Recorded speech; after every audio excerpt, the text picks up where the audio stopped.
I'm going to be talking about a coffee that I'm drinking at the moment. It's in El Salvador, San Carlos. It's Bourbon. It's a natural processed coffee. It's a little bit unusual. It's macerated in barrels for about 90 hours, then it's washed and it's cleaned before drying. That makes it a little bit different. So it doesn't have the full-blown acidity which El Salvador might have, but it has a lot more body and it has a lot of interesting roasted nuts and heavy sweetness. Now, when you have a coffee, you have to decide how you're going to brew it. My go-to method is a V60. It's the one I go to in the mornings when I'm making coffee, and I love the speed at which it delivers my perfect cup of coffee. I think it remains true to the origin. It doesn't strip too much out of the coffee, so I get the orange notes. Fruit acidity is well and balanced, but not too soft. It's not too delicate or dainty. I can still taste that it's natural.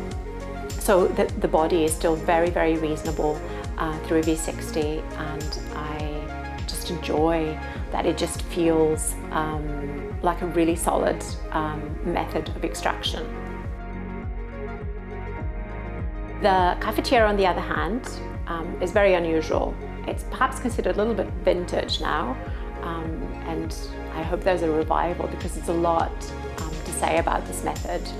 So you extract the coffee flavor by having water in contact with coffee the whole way through, so the water is embracing the coffee while extracting. You plunge your coffee, you let it settle.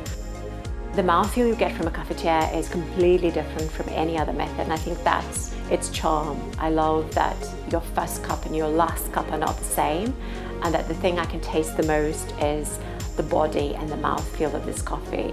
On the other hand, if you were to pick the AeroPress, this is a method that if the coffee has acidity, it will find it and it will bring it to the forefront. It just exaggerates acidity in a coffee, but in a good way. So it brings it out of a coffee and it really makes it shine. So it's like having an explosion of fireworks in your mouth. It's a very fast way of brewing. It's quick and it's sort of under pressure. So you're really applying pressure through this restricted filter to make your cup of coffee. You can dilute it if you want, or you can drink it neat, but beware, it will be an explosion of fruit acidity. So the El Salvador really becomes almost like little fireworks and little spots of light when you taste it. The Chemex, gorgeous to handle. It feels wonderful when you're brewing. It's very tactile. You can, you want to touch it, you want to move it as you're pouring water. It's probably the most elegant method. Many people say that when they're doing through a Chemex method, there's no bitterness, there's lots of sweetness. I would have to agree. I think that the filter in itself clears away a lot of the solids and just allows the purity of the aromatics to settle in the brew, and that you perceive them very, very clearly. It's like having glass beads with light shining through them, and that acidity is sparkly acidity, so it's elegant acidity. You can taste the orange notes, but it's like they're shining full of light. So it's a very sparkling method, and it's great if you're sharing rather than just drinking alone.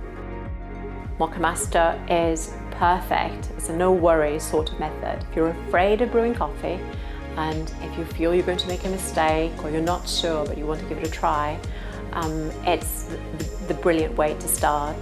But you don't have to be concerned with, is the water at the right temperature? Am I pouring too much or too little? Am I pouring it right? The MoccaMster will take away all those worries and do it for you. The water will simply percolate through the coffee bed and you have this wonderful brew full of balance. And it's great that you can do a large brew in one go. The acidity, the fruit, the body, they all deliver by creating a lovely balanced drink.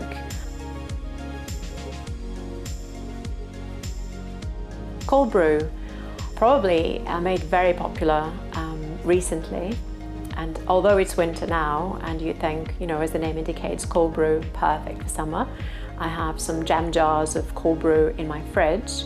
But if you're lucky enough to have a cold brewer, then life is made a lot easier.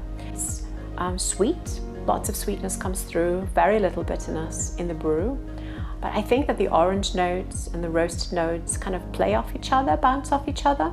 It just makes it gorgeous to drink, whether it's hot or whether it's cold outside.